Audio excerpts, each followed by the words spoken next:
Greatness का सिर्फ एक ही रास्ता होता है, ऑब्सेशन। वही ऑब्सेशन जो इंसान को इतना पागल बना दे कि वो अपने सपनों के लिए सब कुछ रिस्क करने को रेडी हो जाए। कभी कभी अपनी ज़िंदगी तक।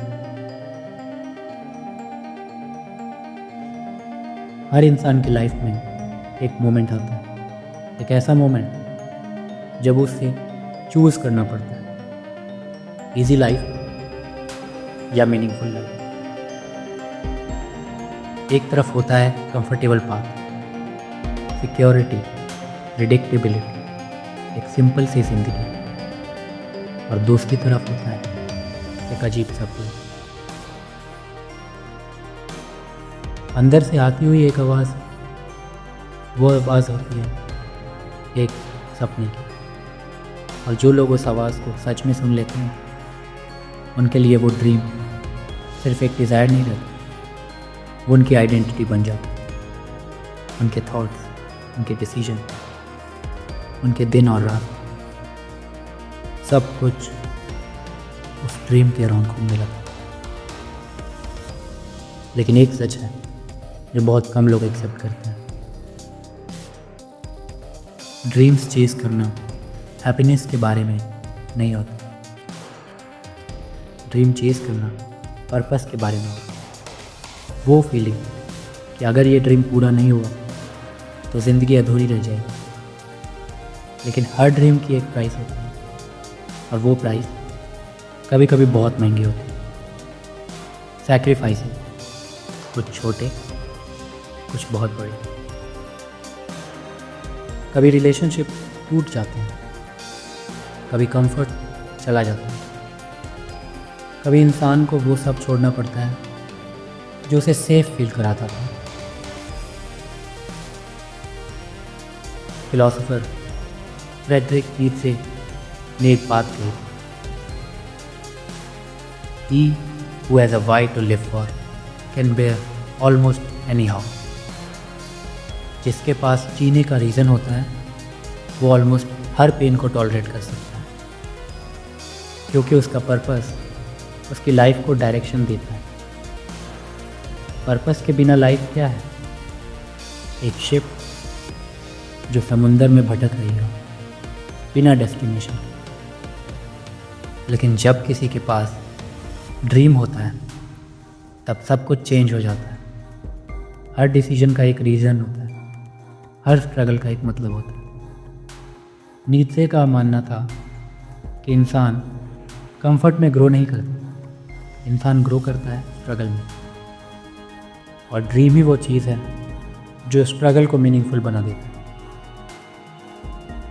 पेन तब बेयरेबल लगता है जब तुम्हें पता हो कि तुम किस डायरेक्शन में जा रहे हो। लेकिन एक और फिलोसोफर थी, कार्ल जंग। उन्होंने ड्रीम्स को एक और पर्सपेक्टिव से देखा। जंग के अकॉर्डिंग ड्रीम सिर्फ एक्सटर्नल सक्सेस नहीं होता, ड्रीम एक इनर जर्नी भी होती है, एक प्रोसेस जिसे वो कहते थे इंडिविजुएशन, मतलब अपनी ट्रू आइडेंटिटी डिस्कवर करना।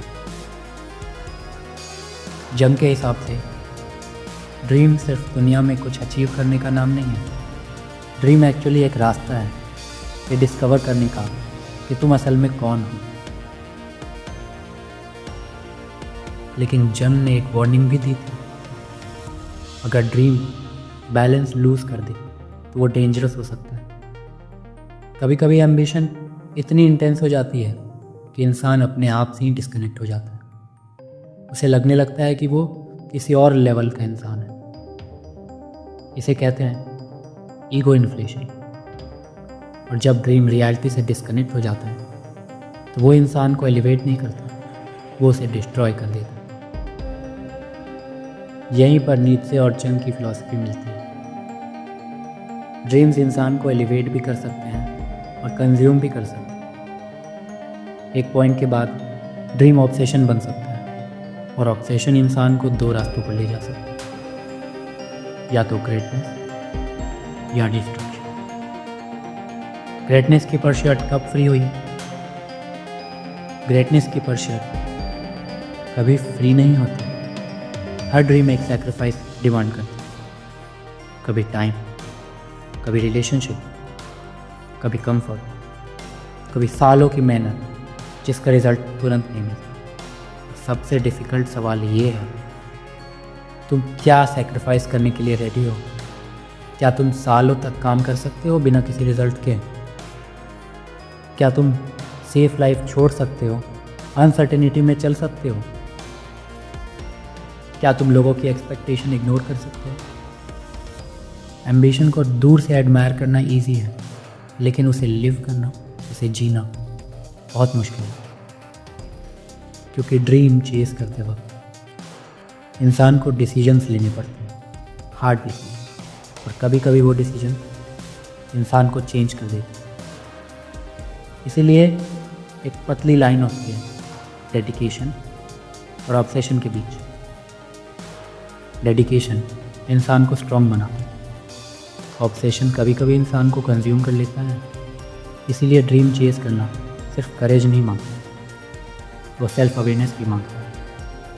सबसे पहला स्टेप है अपना ड्रीम डिस्कवर करना, और ये हमेशा क्लियर नहीं होता। कभी कभी ड्रीम स्लोली डिस्कवर होता है, एक्सपेरिमेंट करते करते, फेलियर्स के थ्रू, एक्सपीरियंसेस के थ्रू। अगर तुम अपना ड्रीम फाइंड करना चाहते हो तो कुछ सवाल खुद से पूछो। किस चीज़ में तुम्हें टाइम का पता नहीं चलता? कौन सी एक्टिविटी तुम्हें जिंदा फील कराती है? कौन सी चीज़ तुम्हें इतना एक्साइट करती है कि तुम उसके बारे में सोचना बंद नहीं कर पाते? और तुम्हारी नेचुरल स्ट्रेंथ्स क्या हैं? कभी कभी तुम्हारे टैलेंट्स ही तुम्हारे पर्पस तक तुम्हें ले जाएंगे। लेकिन ड्रीम मिल जाना सिर्फ शुरुआत होता है, उसके बाद रियल वर्क स्टार्ट होता है। Discipline, focus, resilience. Dream chase करना 100 मीटर स्प्रिंट नहीं होता, वो एक मैराथन होता है। कभी हाइज, कभी लोज, कभी विक्ट्रीज, कभी फेलियर्स। और इस जर्नी में सबसे बड़ा चैलेंज होता है गिव अप ना करना। कभी कभी तुम्हें शॉर्टकट्स लेने का टेम्पटेशन होगा, कभी लगेगा कि तुम शायद ये सब वर्थ इट नहीं है, लेकिन मीनिंगफुल चीज़ें हमेशा टाइम लेती हैं। Step by step, day by day, dreams life को मीनिंग देती हैं। लेकिन अगर बैलेंस ना हो तो वो इंसान को डिस्ट्रॉय भी कर सकती है। इसलिए सबसे इम्पोर्टेंट क्वेश्चन ये नहीं है कि तुम्हारा ड्रीम क्या है, सबसे इम्पोर्टेंट क्वेश्चन ये है तुम उसके लिए कितना सेक्रीफाइस करने को रेडी हो। और उससे भी इम्पोर्टेंट, क्या तुम अपने ड्रीम को चेस करते हुए अपनी ह्यूमैनिटी को लूज़ नहीं करोगे? क्योंकि लाइफ बिना पर्पस के एम्प्टी है, लेकिन पर्पस बिना बैलेंस के डेंजरस है। ग्रेटनेस का मतलब ये नहीं है कि ड्रीम को किसी भी कॉस्ट पर अचीव करो। ग्रेटनेस का मतलब है एक ऐसी लाइफ जीना जो उस ड्रीम से गाइडेड हो, अपनी लिमिट्स पुश करना, लेकिन खुद को लूज़ किए बिना। तो अब सवाल सिंपल है, क्या तुम अपने ड्रीम्स के लिए सब कुछ रिस्क करने को रेडी हो?